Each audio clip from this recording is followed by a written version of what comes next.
This episode is going to be for all of you witchy people out there and those who love magic and transformational workings and things like that. So I actually planned to record this during the full moon in Scorpio, and the day that I'm recording it is the day before, because I wanted to release this just in time, because I have some goodies in store for you all in this episode, and also some things I will be posting on my public social medias. So one of the important things I wanted to talk about was ethical magic on this particular podcast. I know that a lot of people don't really delve too much into that. We do know that magic itself is neutral. There is no good or evil. The only thing that makes a magical working negative is the intention of the person who is casting. So I just wanted to get that out of the way. I personally am the type of witch who only practices what I would consider positive or defensive or protective magic, and I do not go into the realms of low vibrational magic. So that is the second thing we're going to be talking about. Besides ethical magic, we're going to be talking about higher vibrational magical workings that we can do, that we can still utilize spell work and workings without resorting to lower vibrational energies. And I think this is important to talk about, because many people are not connected to source or higher self, and because they're so disconnected, they're unable to look at things from a higher perspective when it comes to witchcraft. And when I say that, what I mean is or are things such as curses, hexes,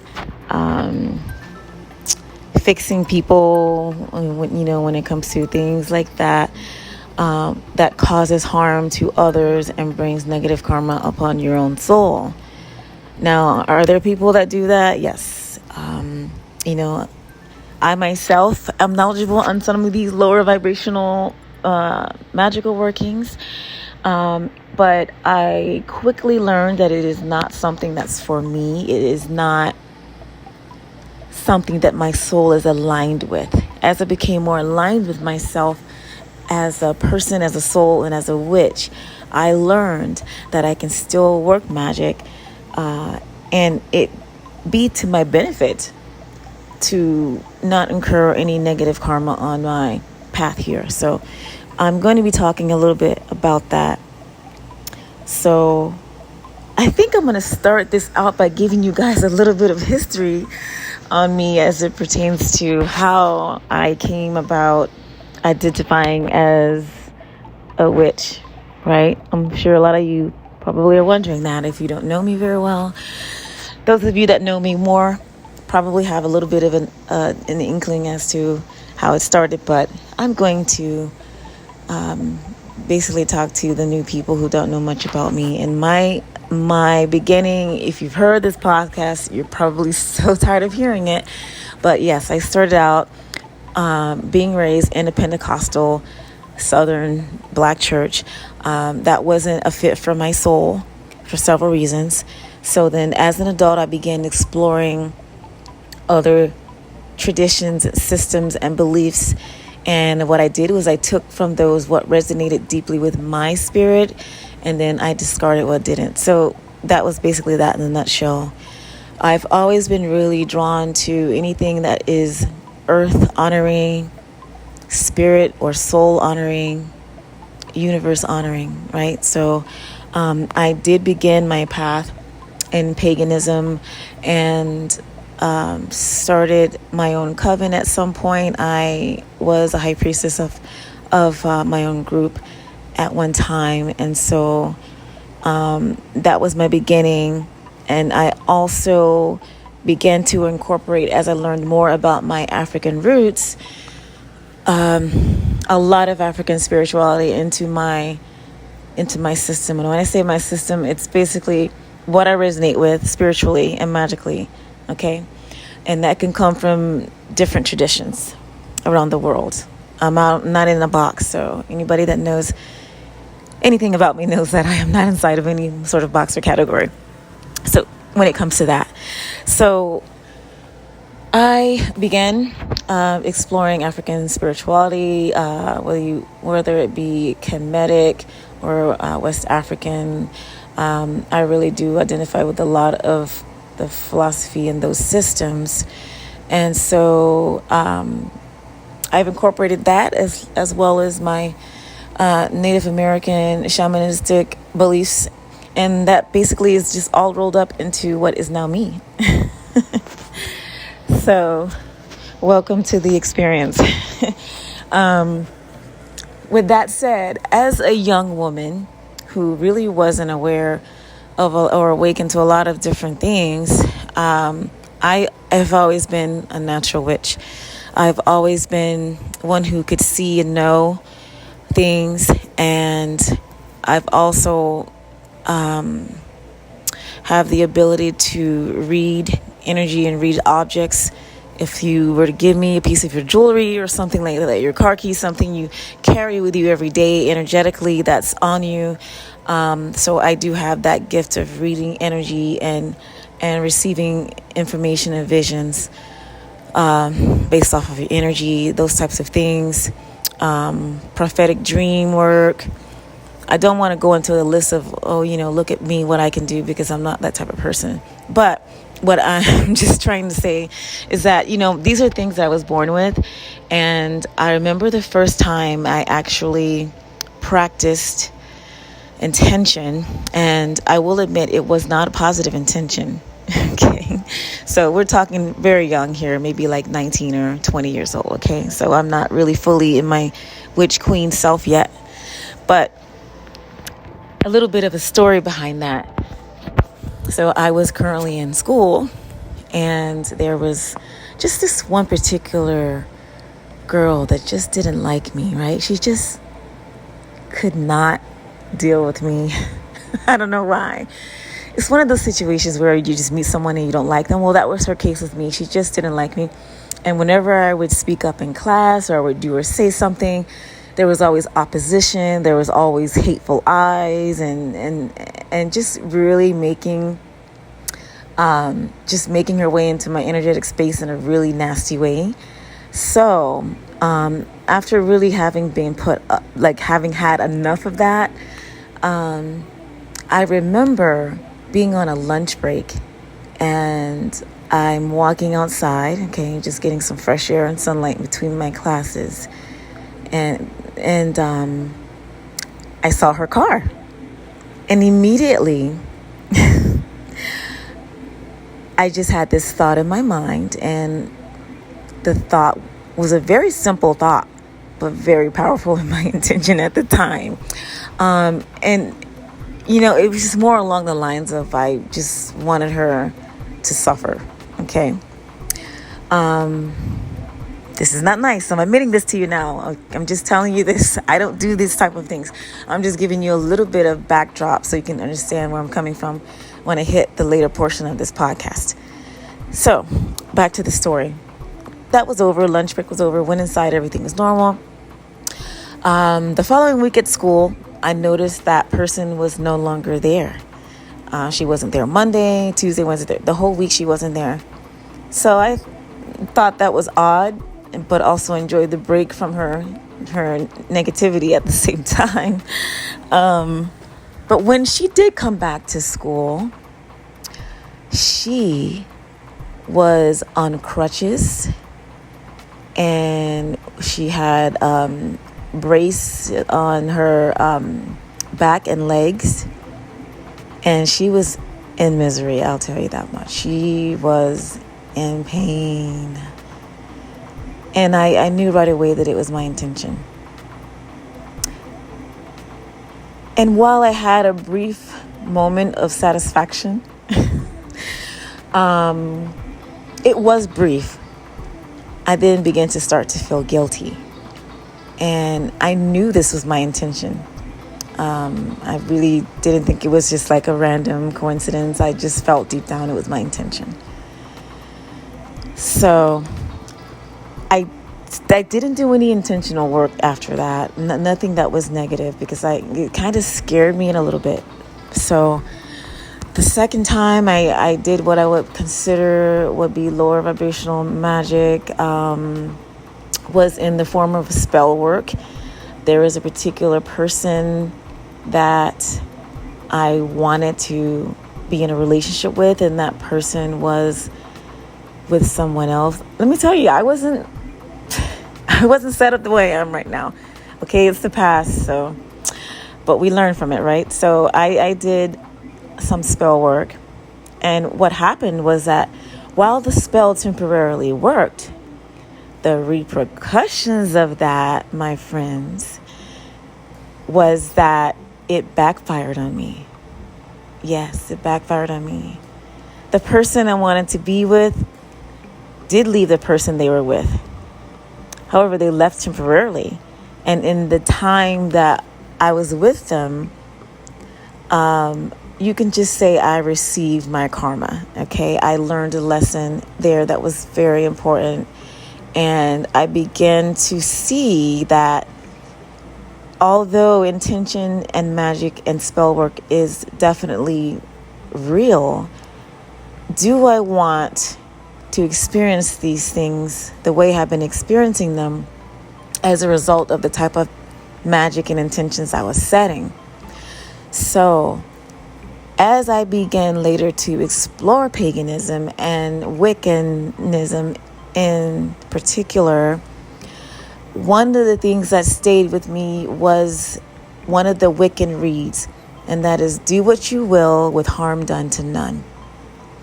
And basically that means you can do what you want, and you can have what you want, but make sure that you request this from the universe, stating specifically that you wanted harm done to no one, to no parties, to yourself, to the person, or to the thing or any situation. You don't want to have your desires manifest and have, as a result, someone be hurt in the process. So that is what that read is about. I don't care if it comes from any particular tradition or whatever. It's a sentiment that I still hold very important to me right now as a witch. Everything I do is with that read in the back of my mind. And I state this either verbally or intentionally with every magical work that I do. This is very, very important. So, when you're doing spell work, it's important to be specific with your intention, specific about what you want, and specific about the fact that you want it, but with harm done to none. Okay, so that is definitely a way that we can practice ethical magic at this time. So going a little bit back to lower vibrational magic, okay? There are a lot of traditions and systems set up so that if anybody wanted to harm someone, they could, okay? And I can tell you that it happens and it's real, okay? There are people that work negative magic themselves. There are people that call upon other energies or entities to do their bidding and work for them. I will not say the name of these traditions. I'm pretty sure you guys know. You know of some of them. And so having understanding, like I could sit here and quote a whole bunch of stuff you can do to harm someone or whatever, but why? This goes back to ethical magical workings. As a person who is highly invested in involving my soul and ascending, I don't have time for low vibrational shit anymore. I don't have time for excessive karmic baggage holding me down. I don't have time for the repercussions that I would have to face if I do that. I don't want it. I don't have time for it. I don't have energy for it. And honestly, I don't have the mindset or the vibration for it anymore. Why? Because I know I can get what I want from the universe without having to resort to that. I know I can protect myself without having to attack someone else.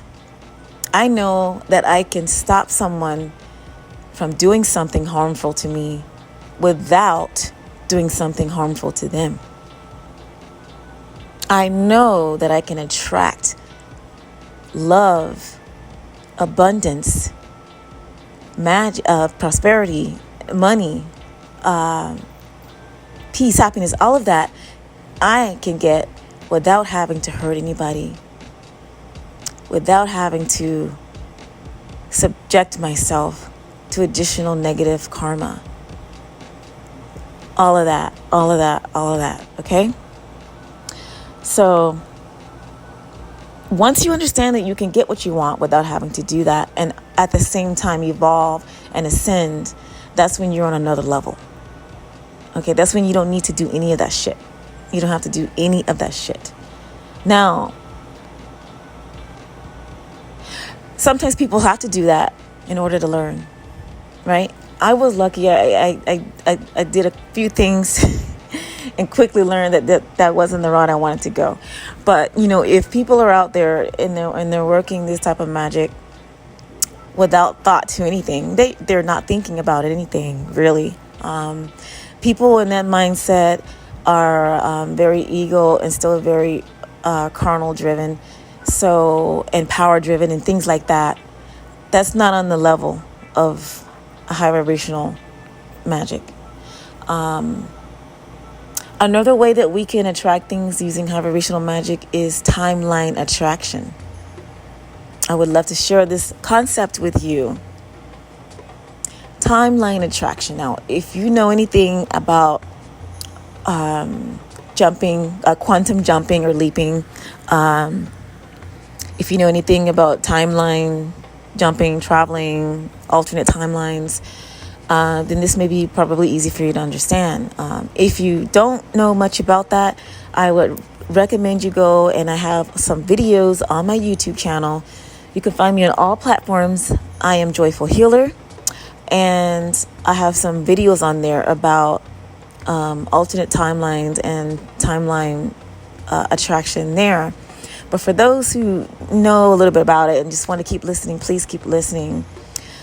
So let me just give an example. Like, you want to manifest love, right? I'm going with the subject that most people can relate to. Love, money, and career. Those are in spiritual journey. Those are really what people are more concerned about. So you want love in your life. Okay, remember when I said to be specific with the universe? You have to be super specific with what you want. Because you can now ask for love and get love in any form, right? Because love comes in many forms. But let's say you want in specific. You want romantic love, or you want long-term, type of relationship or marriage love.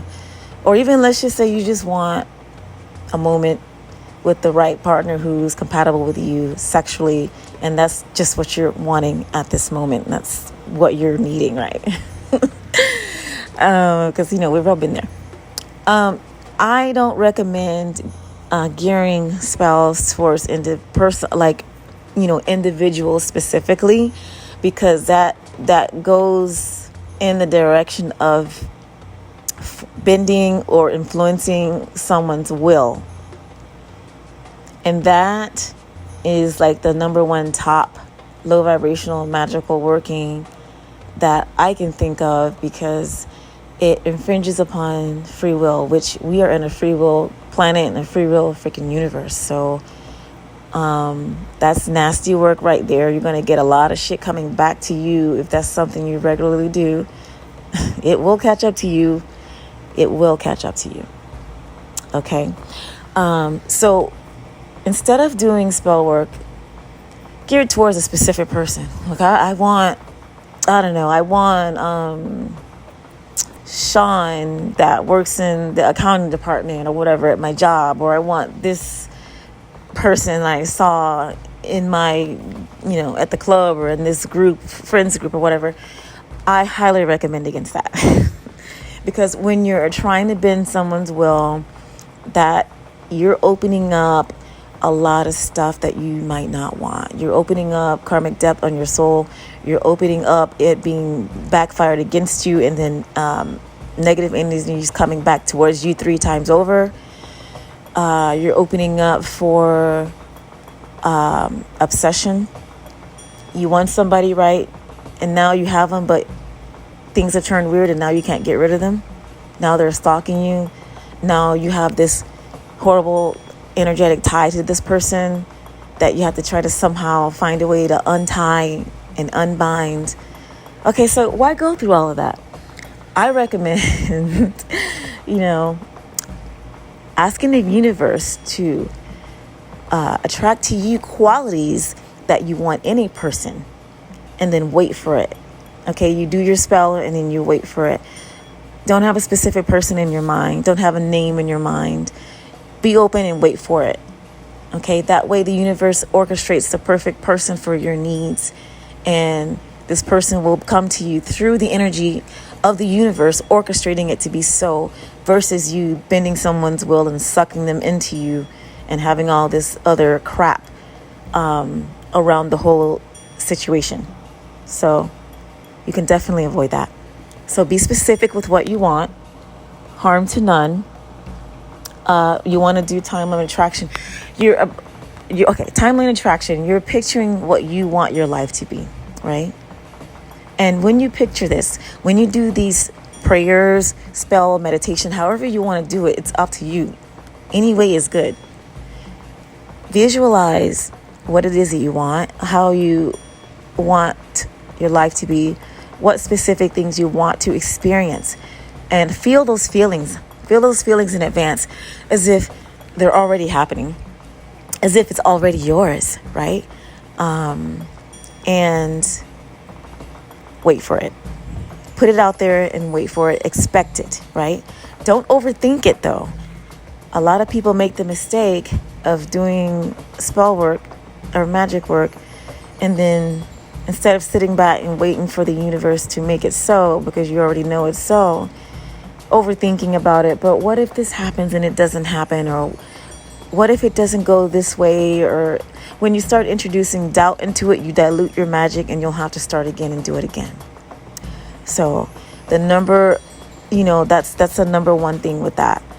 Another thing that is extremely important is our intentions.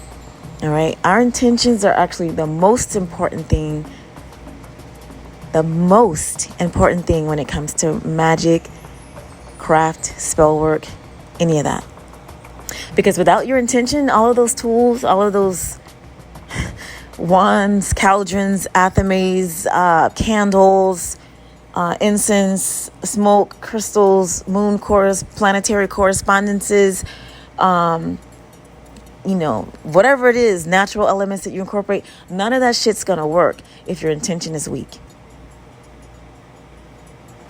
So work on strengthening your intention and the confidence in your magic that it'll work. Because guess what? If you believe it, it's going to work. If you believe it and then you know it and then you're expecting it, it's going to work. It's going to happen. But that intention has to be pure and it has to be potent. It has to be very, very clear and strong so that the universe can orchestrate the events and happenings in order to bring you your desires. Because you've already pictured it and said and stated it is so, the universe has already created it. It's already out there somewhere. Unfortunately, we live on a 3D planet. And so 5th or 5th dimensional manifestations take a little bit of time to trickle down into the 3D and manifest. So in and during the trickling down time frame, you need to make sure that you release it and not overthink and not bring or introduce doubt into it, because it will dilute the magic, and then you will probably have to redo it again in a stronger way with a stronger intention. So any witch who has powerful intention can use these tools because simply maybe for the aesthetic of it, or as a reminder of the idea, the routine of ritual and the magic of ritual. But the intention is the only thing that makes the magic happen. I can't stress that to you enough.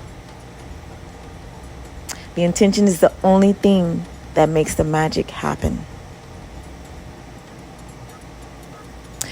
Because what are you going to do if you don't have candles? What are you going to do if one day something happens and you don't have access to your candles, your incense, your cauldron? What if you can't go out and get whatever it is that you need from nature to incorporate into a spell? What if you want to do a spell and it's supposedly the wrong astrological correspondence? Like you want to do a spell for money or abundance or prosperity, and you're waiting for the moon to be in Taurus or Capricorn. Sure, you could do that. And will it make it more powerful? Absolutely it will. But what if you want to do that and it's not aligned? You have to have your intention strong. You have the power to make anything happen. It doesn't matter which astrological correspondence, which tool is on your altar, or even if you have an altar. Okay? There's some witches out there that can get to the point where you just think things and it happens. You don't need to go into ritual. You don't need to set up this or that with certain colors and certain incenses and certain crystals. Now, let me just say I love doing all of that because I'm about aesthetics. I have a lot of Venus in my chart. I'm a Libra Scorpio cusp. I have a moon in Libra. I have a Taurus rising. I have a Taurus Mars. So I have a lot of energy in me set up to enjoy aesthetics. So I enjoy the smell of the incense. I enjoy the ritual music. I enjoy the actions, the physical actions of creating a sacred space and setting up things with the tools. And I put my intention into every tool, and that makes it even more powerful. But do I need it? Do I need to do any of that? No, I don't, because my intention is pure. So once you start working on intention, once you start honing in on that power alone, that's gonna put you up in another level altogether. Okay. Once you know that you can visualize the timeline or the reality that you want, and the things, people, places, situations, and events in that timeline, and you align with it because you picture it so hard, and you feel the feelings along with it, and you smell the smells, and you feel the touches, and you're in that energy. That is when you align with that version of yourself that's on that timeline that you want. That's it. That's how you do it. So with being armed with this knowledge, there's no need to resort to lower vibrational magic, because you can get what you want without harming anyone. Now, protection magic is also a higher vibrational magic. So although you may not be out there putting curses, spells, works, fixes, and all of this stuff, somebody may do it to you, right? And the thing about being a high vibrational witch is that you will attract jealousy, envy, and ill wishes from other lower vibrating individuals or witches. And sometimes they may want to throw things on you, throw energy on you, throw shit on you, whatever. So I don't go out and I put stuff, but I do defend, right? So this is defensive magic. Protection magic is defensive magic. So there are ways that you can block that you can stop, that you can bind. Okay? So these are things like bindings. What is a binding spell?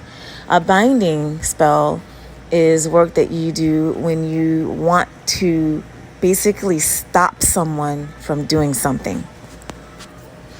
Now, what is that? Someone, let's say, wants to put something on you to harm you. Maybe they want your mate or your partner for themselves.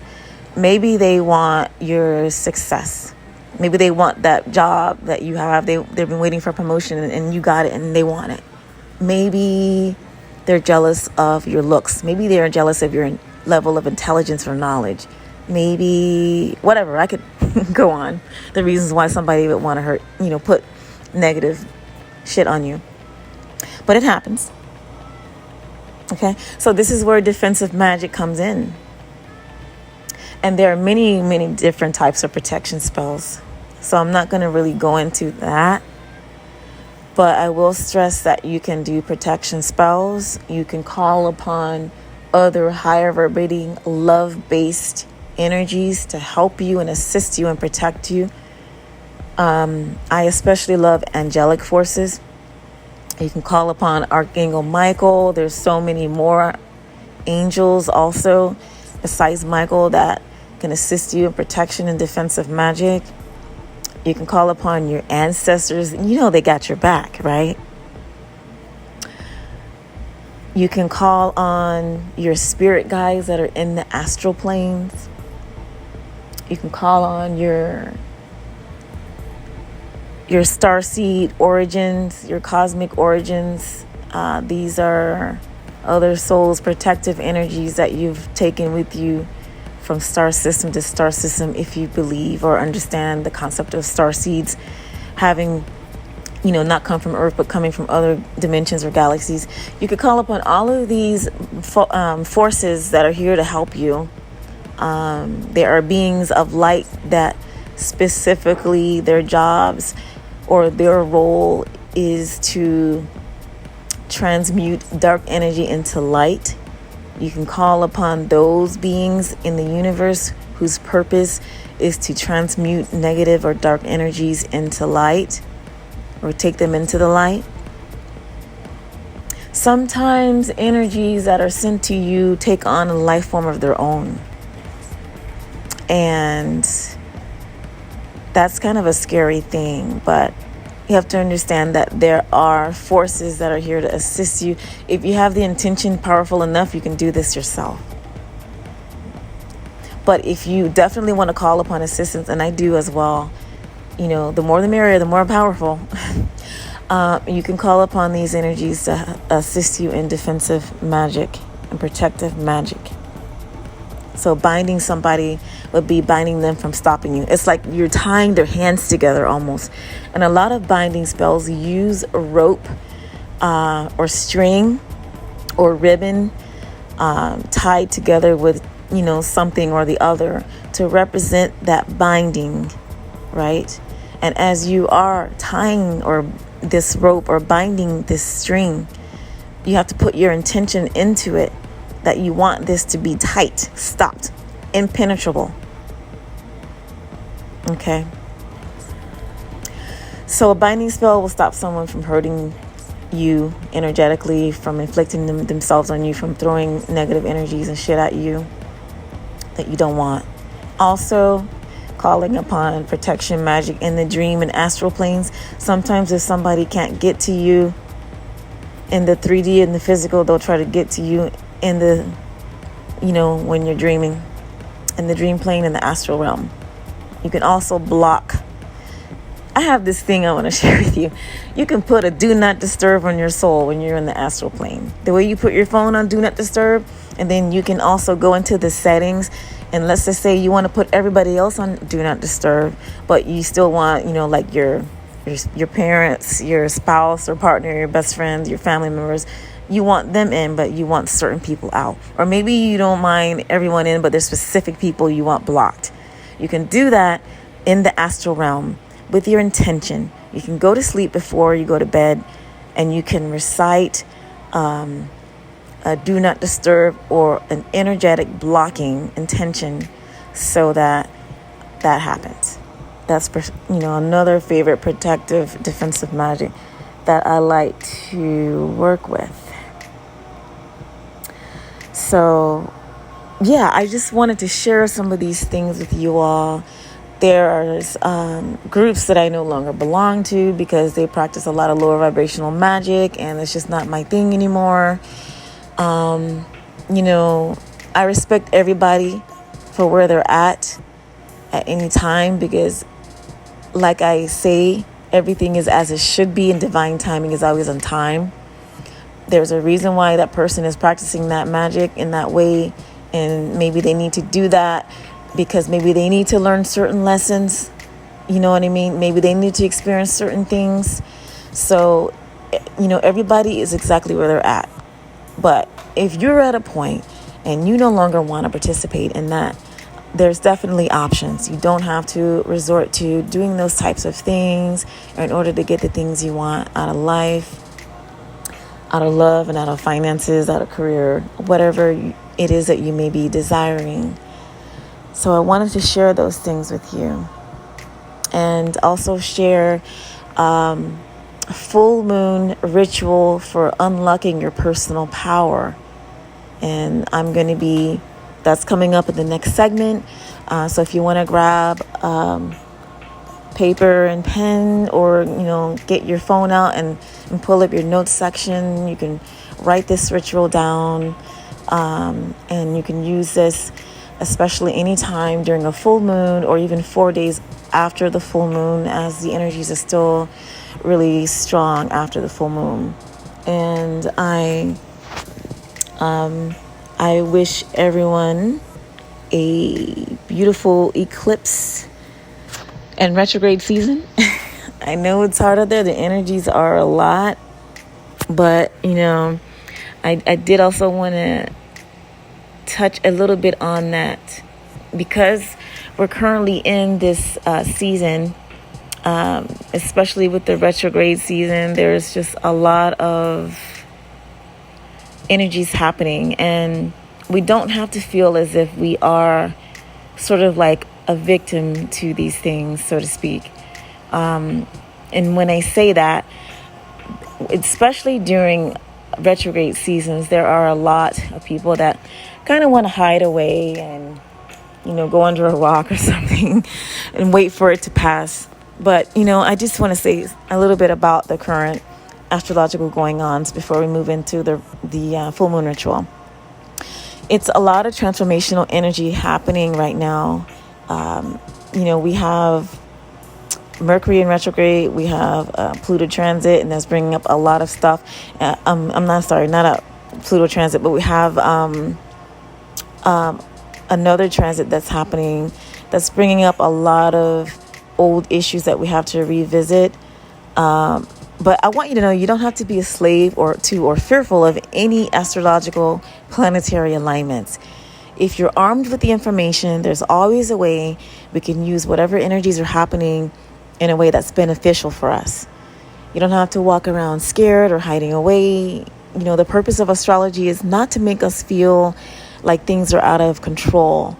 The purpose is for information so that you can take the aligned actions you need for your own self and your life.